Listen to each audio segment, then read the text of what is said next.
Oi pessoal, tudo bem? Hoje o tema é judicialização. É um conceito bastante repetido tanto nos informativos do STF como do STJ. De onde é que eu tirei a ideia para falar sobre isso hoje?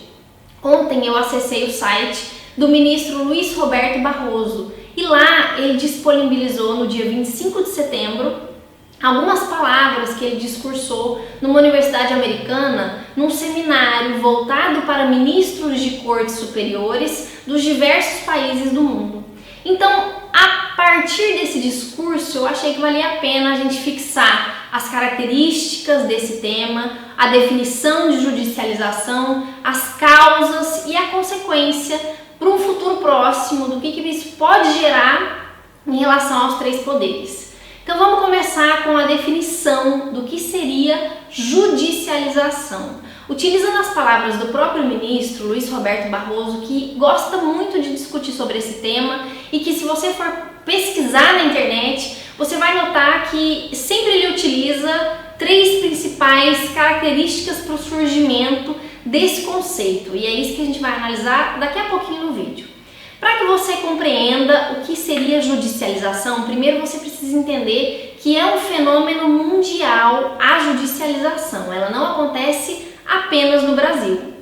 Em segundo lugar, ela significa que grandes questões, conforme o próprio ministro diz, grandes questões políticas, sociais e morais estão sendo decididas perante o Poder Judiciário e não perante o poder que seria competente para resolver essas questões, que seria o Poder Executivo e o Poder Legislativo. Vista essa parte de conceito, se você já entendeu que a judicialização significa levar ao conhecimento do Judiciário algo que não foi resolvido tanto pelo Poder Executivo como pelo Poder Legislativo, passaremos agora aos exemplos. A gente vai ver 3 exemplos do Brasil e 2 exemplos dos Estados Unidos de judicialização.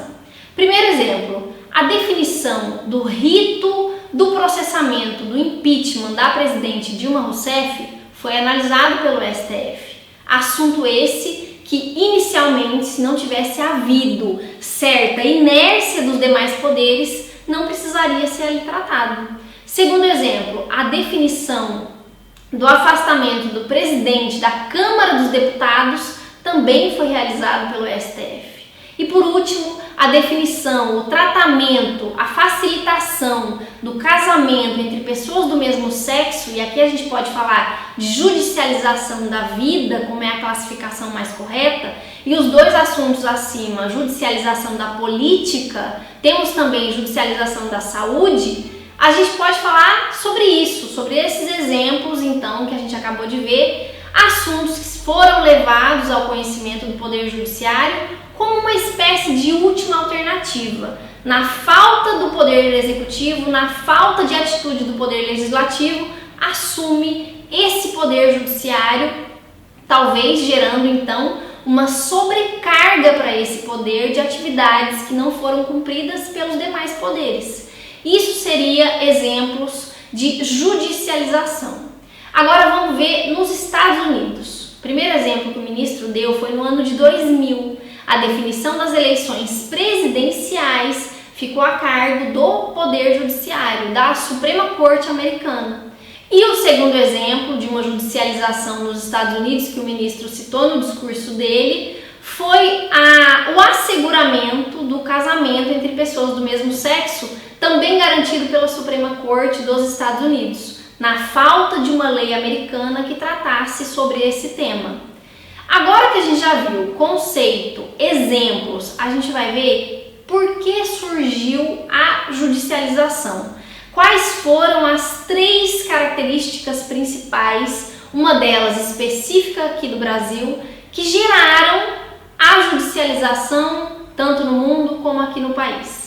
A primeira causa dita pelo ministro seria que após a Segunda Guerra Mundial, diversos países notaram que se o Poder Judiciário estivesse forte e independente, naturalmente a democracia seria favorecida. Então, se você dá mais poderes para um Poder Judiciário agir diante de temas que não têm solução pelos demais poderes, a parte democrática desse país se sobressai. A segunda justificativa para o surgimento da judicialização é o desencanto com a política majoritária. Não é segredo para ninguém que todo mundo está descrente da política, não apenas brasileira, mas do mundo como um todo. Os nossos representantes eleitos de forma majoritária estão deixando a desejar quando assumem os seus mandatos e assumem as suas atividades, fazendo com que a nossa crença seja voltada para o Poder Judiciário. A terceira causa do surgimento da judicialização é específica do Brasil. O ministro Luiz Roberto Barroso cita que a nossa Constituição ela é extremamente abrangente. Ela fala de temas muito mais do que organizacionais de um Estado.